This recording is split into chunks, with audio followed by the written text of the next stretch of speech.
I said you flag over.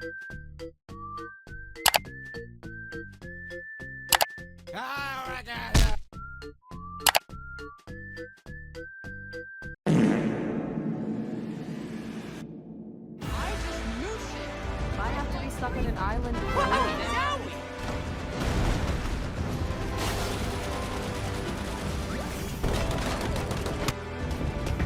Mission after mission.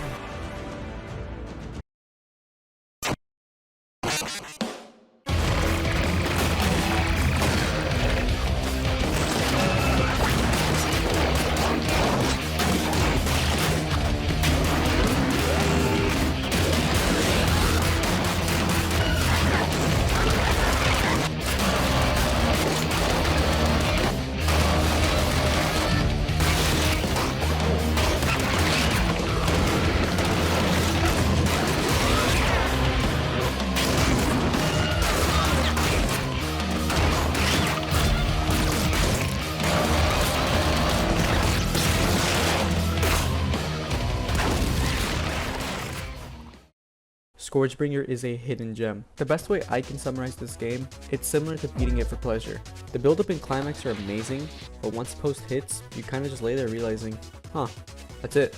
Unlike most games I'll be talking about, this game is complete. Meaning, there will be no future updates, no bug fixes, everything you see is as is. So why talk about a game that's 4 years old? Cause it's cool. Fuck you. I love platformers. I grew up playing platformers. My best genre is platformers. So when I titled this video Celeste with combat, I meant this is Celeste with combat. The weight, the movement, the flow state you get from just playing the game, it's all there. And don't think for a second that you can spam your way through every encounter. The game will punish you and it will beat the living shit out of you. No hesitation.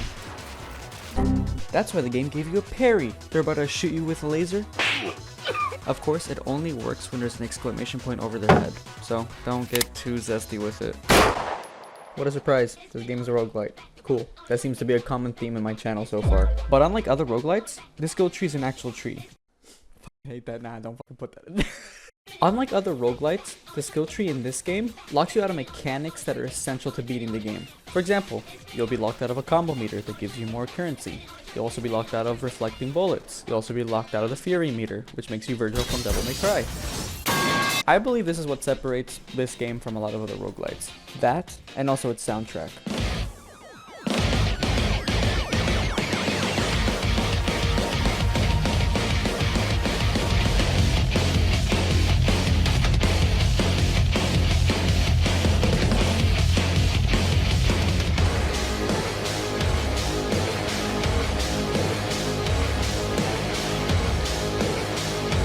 This soundtrack reminds me of Doom, because I know I'd be lying if I said I didn't get a half chub just from the music alone.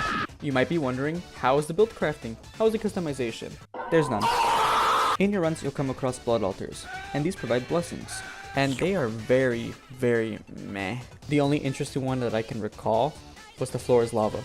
As the name suggests, avoid the ground, wall run, combo in the air, and you get more damage. See, now that's fun. The other stuff, such as doubling your currency and getting you back to max health, that kind of falls apart. You also can't change your melee weapon. The only thing that's swappable is your firearm. Don't get me wrong, there is a huge selection of weapons, each with various playstyles, but of course, it has its flaws, such as the mods. The problem stems from some weapons having mods pre-equipped and not being interchangeable. Meaning, if you find a weapon you haven't tried yet or you want to experiment later in the run, there's a chance that you might be throwing the run away. With all the effort put into it, it's a rather shame the game is so underrated. So if you've got nothing to play or you're burnt out of other games, give this game a shot. It's worth your time. As per usual, I make sure not to cover everything in these videos so that way you can experience the game yourself. I'll throw in a little spoiler, there's a whole new game plus section that changes the game entirely. And that's about it for me. If you like what I do, leave a like, subscribe, it means a lot to me. Other than that, bye bye!